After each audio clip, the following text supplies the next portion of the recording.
couple of different ways. So I haven't touched base with you as often as I usually do, and I've missed that time. But also, the Lord just gave me something this morning that I felt like I was supposed to pass along as you start your day and as you're going through your weekend. I was reading this morning in Deuteronomy. Is such a phenomenal book. It's, man, just great. If it's been a while since you've been there, you ought to go back and invest time in it. But in chapter 1, it begins, of course, with Moses talking to the children of Israel, and he's sort of recapping all of their time together and what God has done and how he's worked in their midst and so forth. And you go down through that chapter, and in verse 21, he says this to the children of Israel. Good morning, Roxanne. He says, look, God's put the promised land right in front of you. I want you to go and occupy it, and don't be afraid and don't be discouraged.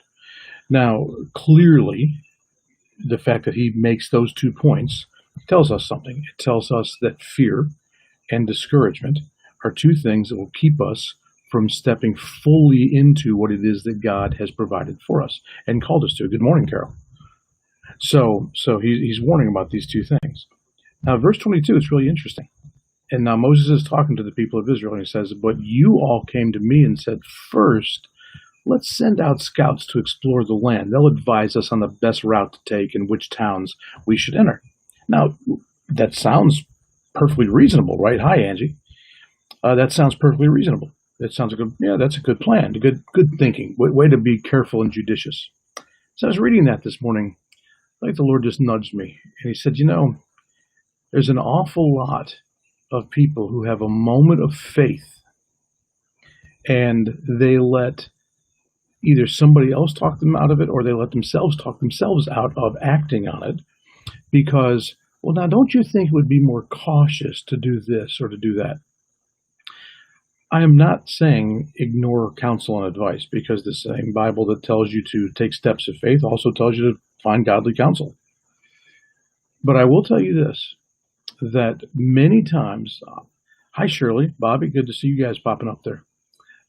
Many times I will tell you this, the thing that God has for you, it lies on the other side of an act, of a step of faith that does not seem reasonable. If it seemed reasonable, it wouldn't be any faith required, right?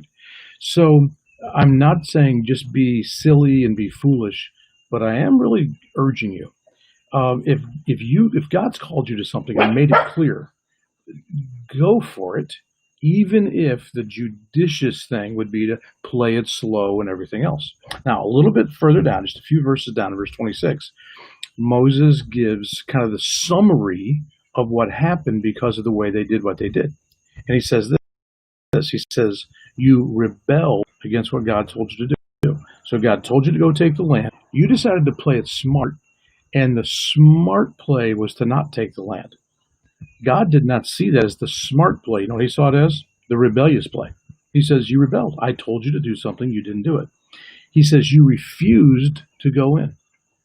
It's interesting how often God has things for us. They never materialize. We never get the answer to our prayers. We never see the fulfillment of our promise. And we get upset at God. And God's like, hey, that wasn't on me. You're the one who refused to take that step of faith. Don't blame me. You're the ones that rebelled and said no. You're the ones that refused. And then, the very next words, you complained.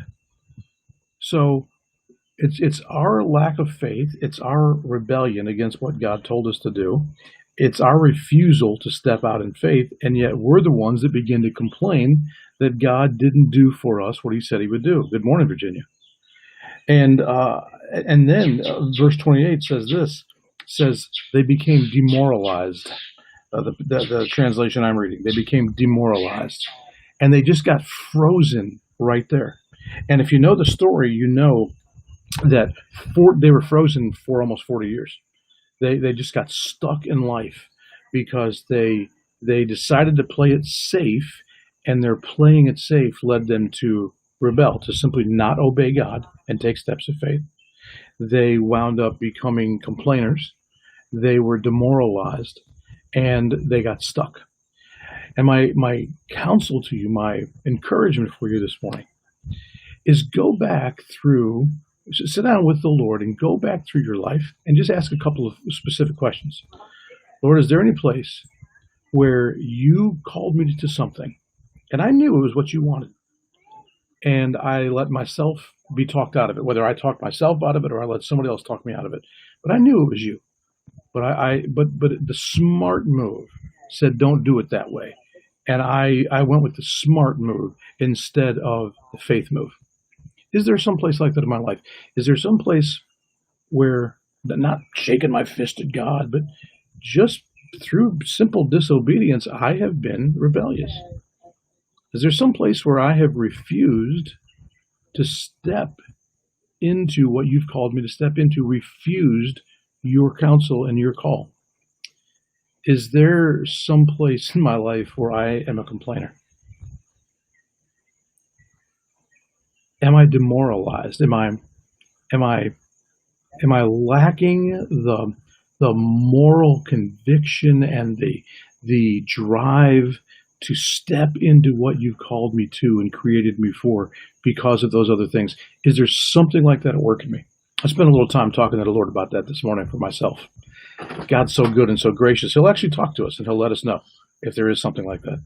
So I encourage you to do that, and hope you have an awesome rest of the weekend. I hope to see a whole bunch of you tomorrow in service. God bless you.